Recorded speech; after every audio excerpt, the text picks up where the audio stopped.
আহা প্রভু সনাতন গৌর পরিবার, সবে মিলি বাঞ্ছা পূর্ণ করহ আমার। শ্রীরূপের কৃপা যেন আমা প্রতি হয়, সে পদ আশ্রয় যার সেই মহাশয়।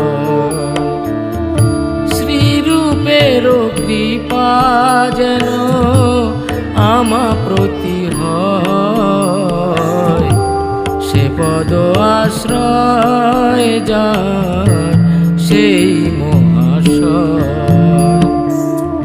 শুনিয়াছি সাধু মুখে বলে সর্বজন,